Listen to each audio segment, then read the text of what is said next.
HS1 news में आप सबका इस्तकबाल है। आइए नजर डालते हैं आज के अहम खबरनामे पर। तेलंगाना पब्लिक सर्विस कमीशन ने ग्रुप 2 इम्तिहान की नई तारीख का ऐलान किया है, जिसके मुताबिक ग्रुप 2 इम्तिहान 29 और 30 नवंबर को मुनक़िद होंगे। गुज़िश्ता हुकूमत ने ग्रुप 2 इम्तिहान को मुलतवी करने का ऐलान किया था, जो जारी माह की 29 और 30 तारीख को होने वाले थे। इस सिलसिले में चीफ मिनिस्टर चंद्रशेखर राव ने चीफ सेक्रेटरी शांति कुमारी को हिदायत दी थी कि वो ग्रुप 2 इम्तिहान की नई तारीख को खतियत दें, ताकि उम्मीदवारों को दूसरे इम्तिहानात में शिरकत के लिए तकलीफ ना हो। वाज़ेह है कि तेलंगाना पब्लिक सर्विस कमीशन ने ग्रुप 2 की 700 से ज़ायद जादातों पर तक़र्रुरात के लिए 29 और 30 अगस्त को इम्तिहान मुनक़िद करने का फैसला किया था और तमाम तैयारियां मुकम्मल हो गई थी। लेकिन उम्मीदवारों ने जारी माह लगातार दीगर इम्तिहानात होने की वजह से ग्रुप 2 इम्तिहान मुलतवी करने का मुतालबा कर रहे थे और इस सिलसिले में धरने व एहतजाज भी किए जा रहे थे, जिसके पेश नज़र तारीख में तब्दीली की गई है।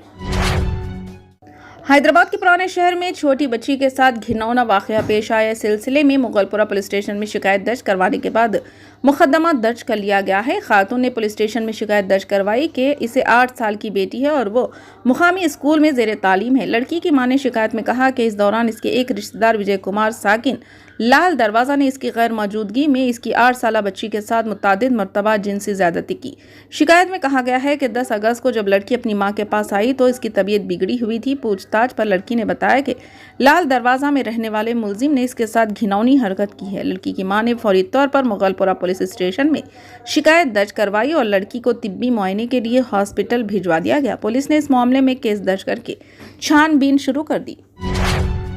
वजीर हरीश राव ने दलील दी कि BRS का मतलब है कि 24 घंटे मुफ्त बिजली और कांग्रेस का मतलब है रात को बिजली चोरी करना। इन्होंने तनकीद की कि कांग्रेस के दौरे हुकूमत में मुफ्त बिजली को इलेक्ट्रिसिटी में तब्दील कर दिया गया था। रेवंत रेड्डी ने कहा कि 3 घंटे बिजली ज़राअत के लिए काफ़ी होगी। इन्होंने कहा कि सिर्फ किसान ही उन्हें अकल देंगे। इन्होंने तनकीद की कि वो रियासतों में मुफ्त बिजली क्यों नहीं दे रहे जहां कांग्रेस पार्टी इख्तिदार में है। इन्होंने कहा कि तेलंगाना मुल्क की वाहिद रियासत है जो 24 घंटे बरक़ी फराहम करती है।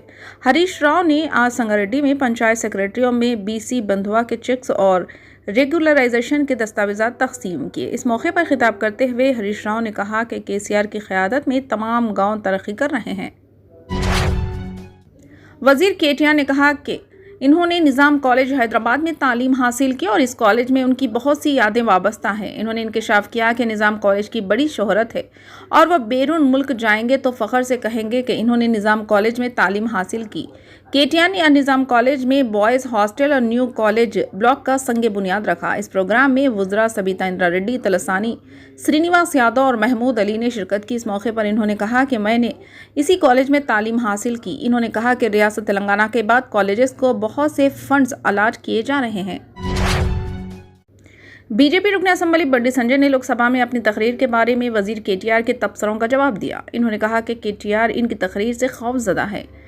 क्या अब BRS गवर्नर्स की नाकामी से कांप रहे हैं? इनसे पूछा। इन्होंने ट्वीट किया कि अब मुल्क भी BRS के बारे में जानता है। इन्होंने कहा कि वज़ीर आज़म नरेंद्र मोदी के तहत आने वाली डबल इंजन वाली हुकूमत कार को कम करेगी। अब पूरा मुल्क जानता है कि लोगों को लूट कर आपके ख़ानदान की आमदनी कैसे बढ़ी, वो किस तरह तेलंगाना के दुश्मन के तौर पर काम कर रहे हैं और BJP के खिलाफ दिल्ली में कांग्रेस और MIM के साथ दोस्ती का मुजाहरा कर रहे हैं। BRS हुकूमत ने जियो 317 के साथ RTC कारकुनों, इंटरमीडिएट तलबा, किसानों, नौजवानों, असातिज़ा की ज़िंदगियों से कैसे खेला। मिशन भगीरथा के फंड्स का गलत इस्तेमाल कैसे हो रहा है। लोकसभा इंतखाबात करीब है, ऐसे में गुज़िश्ता कुछ दिनों से पार्लियामेंट के अंदर और बाहर वज़ीर आज़म नरेंद्र मोदी और कांग्रेस के कायद राहुल गांधी की मकबूलियत अवाम में मौज़ू बहस बनी हुई है। जहां एक तरफ लोकसभा में राहुल गांधी ने पार्लियामेंट की रुकनीत की बहाली के बाद मौजूदा BJP हुकूमत पर शदीद तनकीद की, वहीं दूसरी जानिब वज़ीर आज़म नरेंद्र मोदी ने इनके जवाब में 2 घंटे 13 मिनट की तकरीर करते हुए कांग्रेस को जमकर तनकीद का निशाना बनाया। ये दोनों कायदीन हिंदुस्तानी सियासत में इंतहाई अहम है और दोनों की तकरीर अवाम में मौज़ूए बहस बनी हुई है। अब ये सवाल किया जा रहा है कि साल 2024 के आम इंतखाबात से पहले दोनों की मकबूलियत में किस हद तक इजाफा हुआ है और आम लोग किसे सुनना ज़्यादा पसंद कर रहे हैं। इसी असना में कांग्रेस तर्जुमान सुप्रिया श्रीनता ने ट्विटर का डेटा शेयर करते हुए दावा किया कि राहुल गांधी मकबूलियत के मामले में वज़ीर आज़म नरेंद्र मोदी को पीछे छोड़ रहे हैं। वाईएस शर्मिला, जिसने केसीआर को यह कहकर चैलेंज करते हुए वाईएसआर-टीपी पार्टी की बुनियाद रखी थी कि वो रियासत तेलंगाना में बादशाह के अज़ाइम को सामने लाएंगे, गुड़ियों की हुक्मरानी का खात्मा करेंगे, अब सुना है कि वो अपनी पार्टी को कांग्रेस पार्टी में जम करने के लिए तैयार है। शर्मिला, जो पिछले कुछ दिनों से बेंगलुरु और दिल्ली में कांग्रेस के कई सीनियर लीडरों से राब्ते में है, जुमे की रात हैदराबाद पहुंची। इस पस मंजर में शर्मिला को एयरपोर्ट पर मीडिया ने घेर लिया और इंजमाम के हवाले से कई सवालात पूछे। उनका कहना था कि वो जल्द इसका जवाब देंगी और चली गई। दूसरी तरफ ये मालूम हुआ कि उन्हें भवानागिरी के रुकने पार्लियामेंट और कांग्रेस लीडर कोमट रेड्डी वेंकट रेड्डी की पार्टी में मदऊ किया गया था। मौजूदा हालात को देखते हुए आइंदा इंतखाबात में तेलंगाना में बीआरएस और कांग्रेस पार्टियों के दरमियान सख्त मुकाबला होने के इम्कानात है।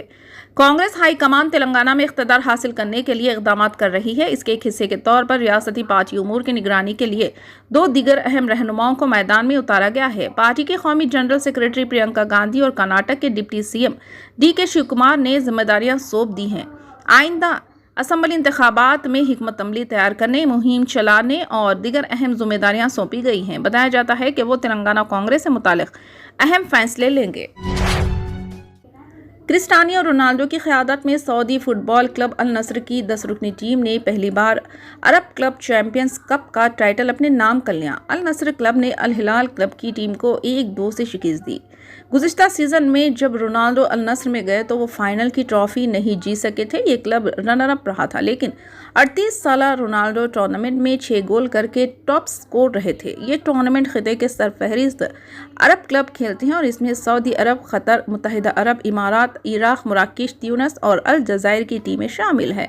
दोनों टीमों के गोल बराबर होने पर इजाफी वक्त दिया गया, जिसका फ़ायदा उठाते हुए रोनाल्डो ने 98वें मिनट में एक और गोल करके चैंपियन ट्रॉफी अल नस्र के नाम करवा दी। अल नस्र क्लब के लिए दोनों गोल क्रिस्टियानो रोनाल्डो ने किए और फुटबॉल स्टार ही टूर्नामेंट में सबसे ज़्यादा 6 गोल करके टॉप स्कोर रहे। रियासत तेलंगाना में बीजेपी के एक सीनियर लीडर ने पार्टी से इस्तीफा दे दिया। विकाराबाद जिले से ताल्लुक़ रखने वाले लीडर ए चंद्रशेखर पार्टी से मुस्तफ़ी हो गए। इन्होंने पार्टी के रियासती सदर किशन रेड्डी को अपना मकतूब इस्तीफा पेश कर दिया।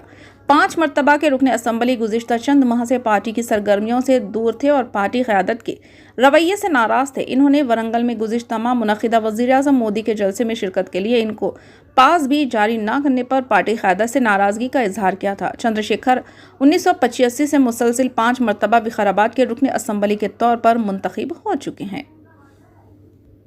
साल 2019 के लोकसभा इंतखाबात में इन्होंने पेद्दापल्ली से कांग्रेस उम्मीदवार के तौर पर मुकाबला किया था, ताहम इन्हें शिकस्त हुई थी, जिसके बाद इन्होंने बीजेपी में शमूलियत इख्तियार की थी। इनके इस्तीफा के बाद ये ख़यास आराइयाँ की जा रही है कि वो कांग्रेस पार्टी में शामिल हो सकते हैं। मालूम हुआ है कि इस सिलसिले में कांग्रेस पार्टी की कायदीन के साथ बातचीत जारी है, ताहम फौरी तौर पर इस बात की मुस्तफ़ी लीडर की जानिब से तस्दीक नहीं की गई है।